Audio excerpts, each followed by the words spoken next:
where the news comes first. You're watching News Channel 2 at noon. Now at noon, we're tracking the latest in air quality over parts of the area. We'll have the detailed forecast on that and more straight ahead. Also, President Trump is defending his controversial moves to send Marines and National Guard troops to Los Angeles, while California Governor Gavin Newsom warns democracy in this country is under assault. And now the attorneys general in 18 states have come together with a stance on the matter, including New York State AG Letitia James. And a local roadway may soon be renamed in honor of a fallen New York State trooper. Now,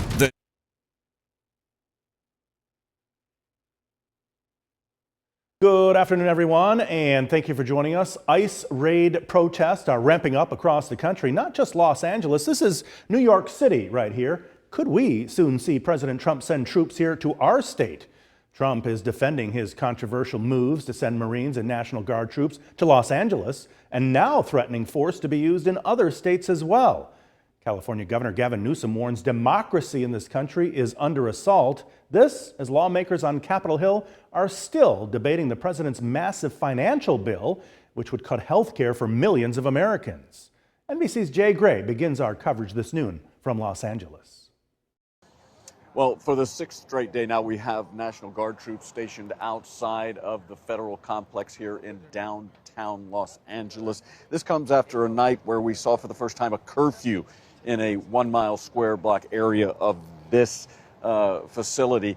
And by all appearances, it seems to have worked. Yes, there were people out after the curfew. We saw multiple arrests. We saw a lot of arrests yesterday, more than 200 people overall arrested, and many of those after the curfew.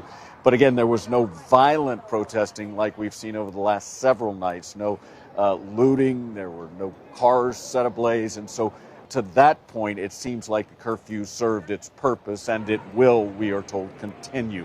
This is a day when we do expect for the first time to see those 700 Marines who were deployed to this region by the White House on the streets of Los Angeles. And last night, the governor of California, Gavin Newsom, talked a bit about that push.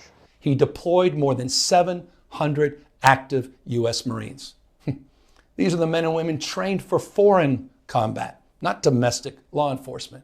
We honor their service. We honor their bravery. But we do not want our streets militarized by our own armed forces, not in L.A., not in California, not anywhere. Along with those Marines, we expect to see more National Guard troops on the ground here today, a show of force that we are told could last as long as 60 days here. That's the latest from Los Angeles. I'm Jay Gray, NBC News.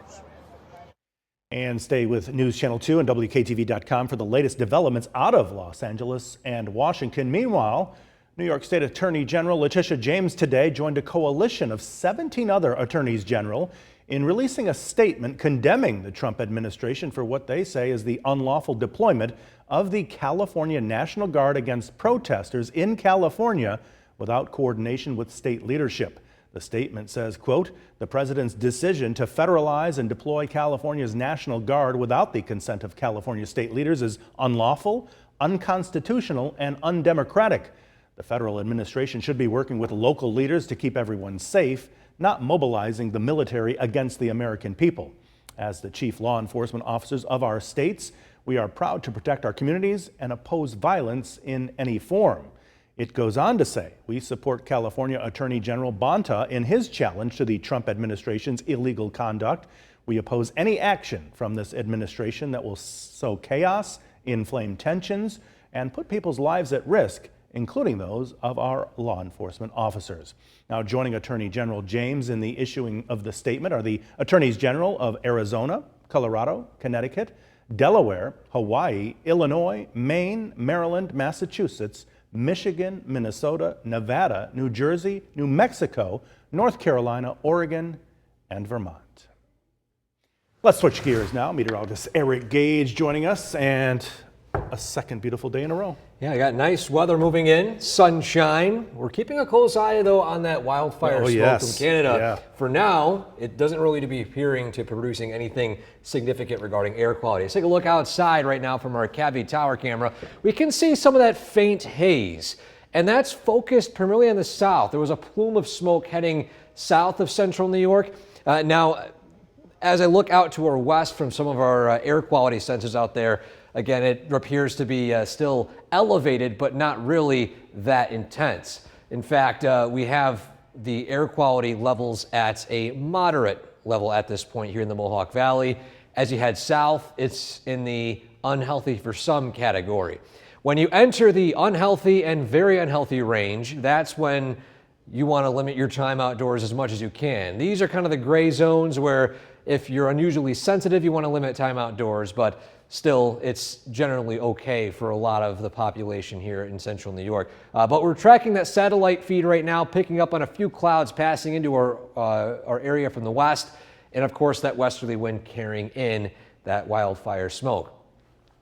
Radar at this hour is dry, and for the remainder of the day today, expect mainly dry conditions, temperatures in the mid to upper 70s. Then by tonight, quiet conditions, lows in the 60s as we continue our warm and dry stretch of weather. We'll have, of course, the latest on that smoke forecast for beyond today through the next few days in that full forecast. Gary? Eric, thanks. A 19-year-old was killed in a motorcycle crash Monday night in Rome. A bike and an SUV collided at the intersection of Black River Boulevard and East Pine Street. Rome police say Logan Kerber was on the motorcycle. He sustained serious injuries and was brought to Rome Health and later died. If you witnessed what happened just before 8 Monday evening, you're asked to call Rome Police at that number right there, 339-7744. And Rome Police are also asking for your help as they investigate a robbery at Burger King. They told us someone walked into the restaurant Monday night on South Madison Street, showed a knife, and made off with an unknown amount of cash from the register. This was about 8:30 Monday evening. No one was hurt. No one is in custody. If you do have any information, again, call Rome Police at that same number right there, 339-7744. 2 Utica residents charged in an animal abuse case were no-shows in the Town of Herkimer Court last night. Joseph Warney and Emma Trask are facing multiple charges after state police say they found 2 dead dogs confined within closed crates in an abandoned apartment building on Route 5 in Herkimer. This happened back in March. Neither Trask nor Warney showed up to court. Trask, though, contacted her attorney and says that she couldn't get a ride to court. Court staff say no one heard from Warney. The judge adjourned the case until July 8th and told their attorneys warrants will be issued if they don't show up at that point.